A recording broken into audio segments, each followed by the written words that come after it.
It's 7 p.m. Your apartment's quiet, too quiet. The laptop's open, screen glowing, emails unread. Your phone buzzes, another notification. You ignore it, but your mind doesn't. It's racing, replaying that meeting where you said too much, or maybe too little. Did they notice? Did you screw up? The coffee's cold now, sitting there, mocking you. You're not failing, you're just moving too fast, and it's loud in there. You're not alone. This chaos in your head, it's not just you. The world's screaming at opinions, deadlines. Everyone's got something to say.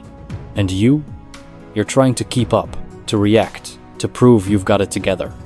But it's heavy, isn't it? Like carrying a backpack full of bricks you didn't pack. Stoicism.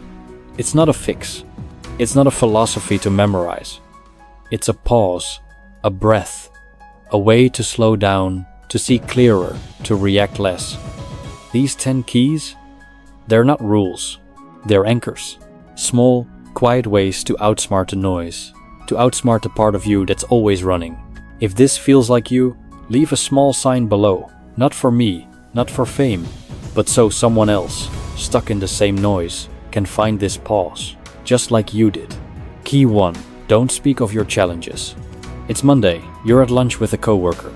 They ask, how's it going?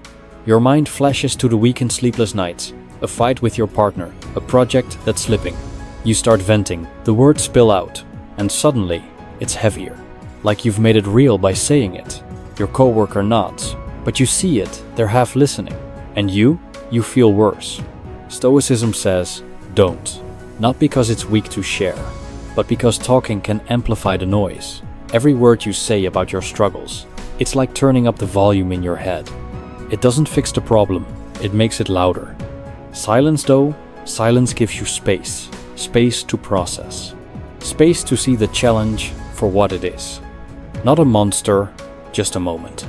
Next time you want to vent, wait. Take 10 minutes. Write it down if you need to. Burn the page if it helps. Notice how the urge to speak fades. Notice how the challenge shrinks when it's just you and it. You're not hiding, you're controlling the narrative. You're choosing what deserves your voice. This isn't about being tough. It's about being smart. Every challenge is a chance to sharpen yourself quietly. You don't need to broadcast the storm to weather it. Let your actions, your calm, your focus speak instead. That's where the real strength is. That's where you outsmart the chaos.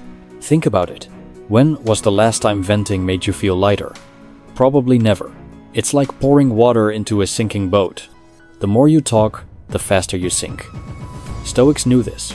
They didn't waste words on what they couldn't change. They saved their energy for what they could. Their response. Their focus. Their next step? Try this tomorrow. Something goes wrong on missed deadline. A rude email. Don't text your friend about it. Don't post a vague rant online. Just pause, breathe.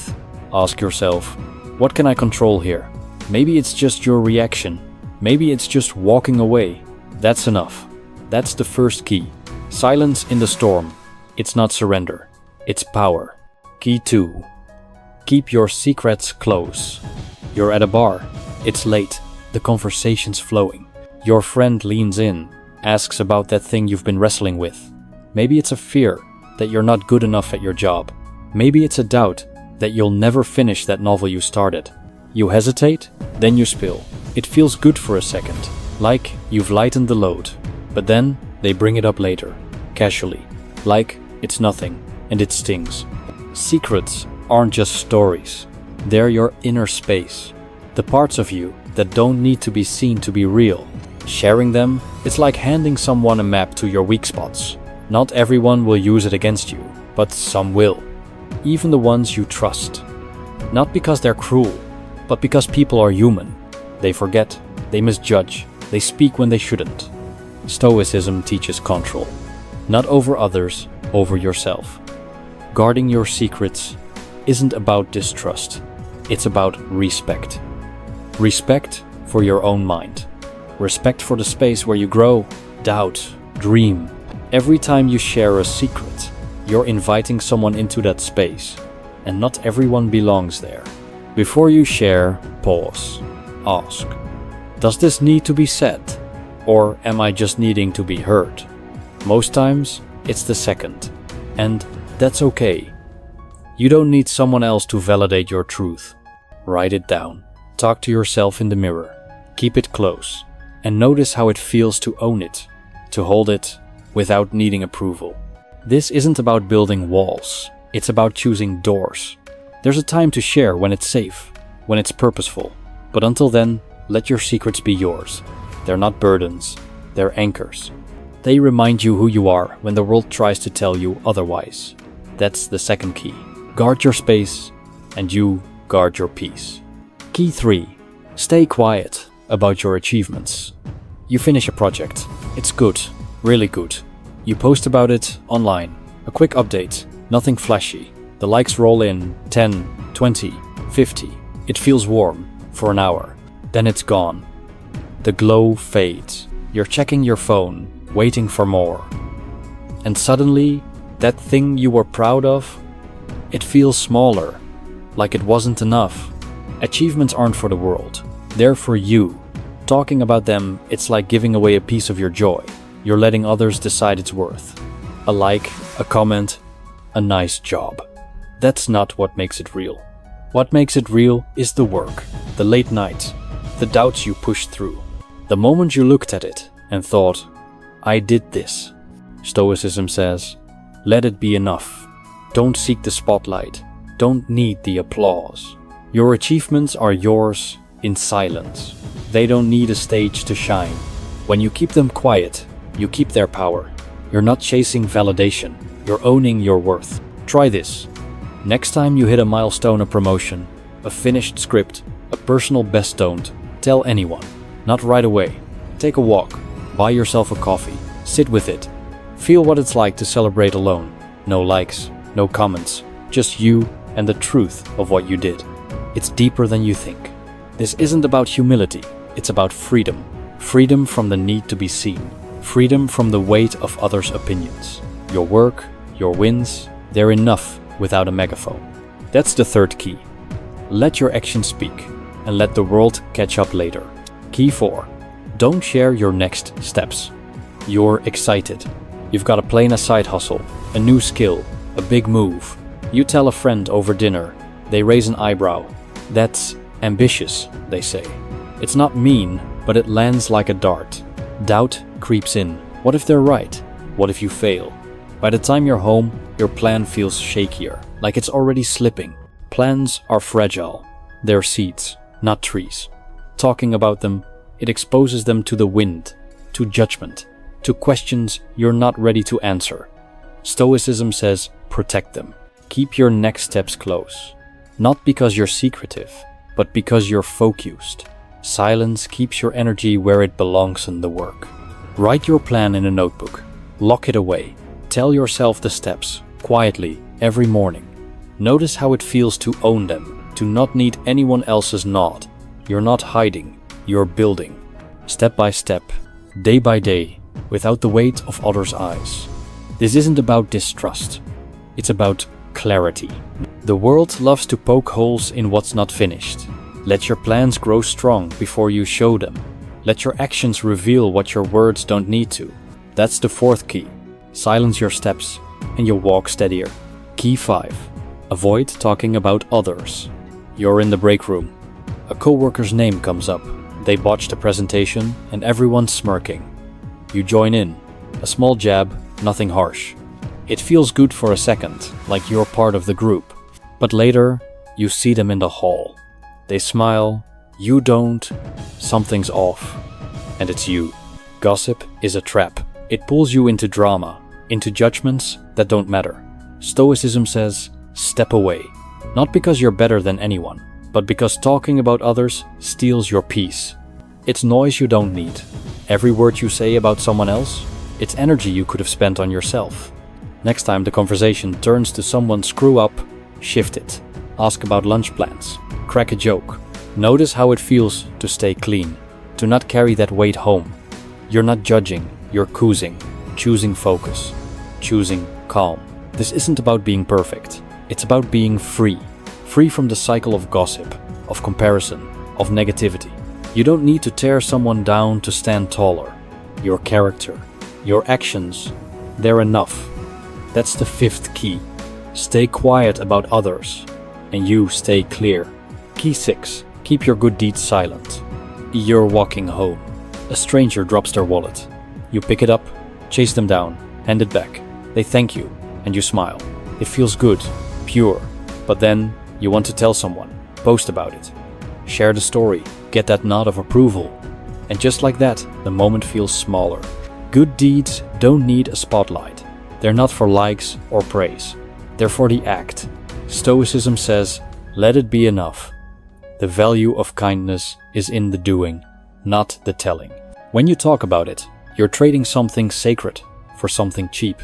Try this. Do something kind today. A small favor, a quiet help. Don't mention it. Not to your friends, not on social media. Carry it with you, like a secret that warms you. Notice how it feels to own it, to not need the world's applause. This isn't about modesty, it's about truth. A good deed doesn't need a stage to be real. Its power is in the silence, in the way it changes you, not the way it's seen. That's the sixth key. Do good quietly, and you'll feel its weight. Key 7. Don't announce your future plans. You've got a goal. A big one. Maybe it's quitting your job to freelance. Maybe it's running a marathon. You tell your family at dinner. They're excited, then skeptical. Are you sure? They ask. That's risky. You nod, but inside you're rattled. The goal that felt so clear, it's blurry now. Talking about the future, it's a trap. Your brain hears the words, feels the praise, and thinks, done. Scientists call it social reality. Announcing a plan tricks you into feeling accomplished before you've started. Stoicism says, stay present. Don't speak of what's not here. Focus on today's step. Break your goal into pieces. Today's piece. Do it quietly. Don't tell Ennio Ninot yet. Notice how it feels to move without needing cheers. You're not hiding, you're working.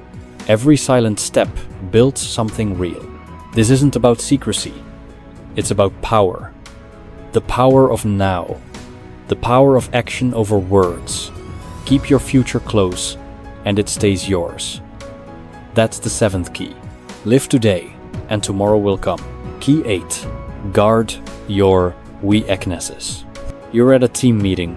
Someone asks why you missed a deadline. You blurt out, I've been struggling with focus lately. It's honest, too honest. Later, a colleague mentions it in passing. You okay? You said you're struggling. It's not malice, but it feels like a spotlight on your flaws. Weaknesses aren't for sharing, not because they're shameful, but because they're yours. They're the cracks only you can mend.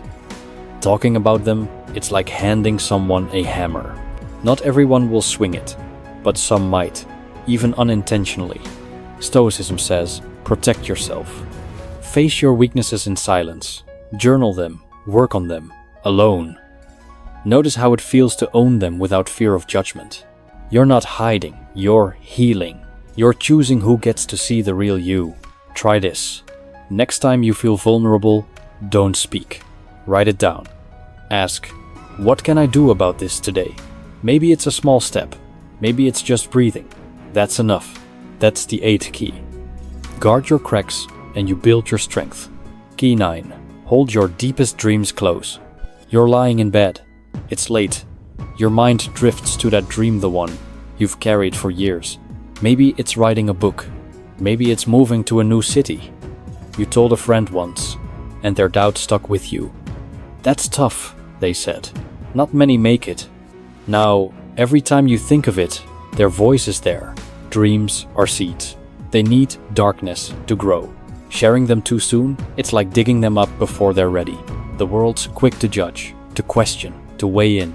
Stoicism says, keep them close. Let them root in silence. Let them grow in you. Visualize your dream tonight. See it clearly. Don't tell Ennio Nino yet. Notice how it feels to hold it, to nurture it, without needing approval. You're not hiding, you're building, step by quiet step. This isn't about fear. It's about patience. A dream doesn't need a megaphone to become real. Its power is in the waiting, in the work you do when no one's watching. That's the 9th key. Hold your dreams, and they'll grow stronger. Key 10. Cherish your moments of solitude. It's Friday night. Your friends are out. You're home, alone. The TV's off. Your phone's quiet for once. You could post about some cryptic story about needing a break. But you don't. You just sit, and it's strange. Not lonely, but heavy. Like you're meeting yourself for the first time. Solitude isn't emptiness. It's space. Space to hear your own voice. To face your fears, your doubts, your truths. Stoicism says, embrace it. Don't run from it. Don't fill it with noise. Let it teach you. Let it show you who you are when no one's watching. Try this. Spend 10 minutes alone tonight. No phone, no music, just you. Breathe. Notice what comes up. It might be uncomfortable. That's okay. You're not hiding. You're listening. You're finding the calm beneath the storm. This isn't about isolation. It's about freedom. Freedom to be enough just as you are. Solitude is where you rebuild, where you remember what matters. That's the 10th key. Cherish the silence, and you'll find your strength. It's 7 p.m. again. Your apartment's still quiet. The laptop's still open, emails still unread. But it's different now. The notifications, they're just noise. They don't own you. You don't need to fix anything today. You don't need to react, or prove, or run. Just be here. That's enough.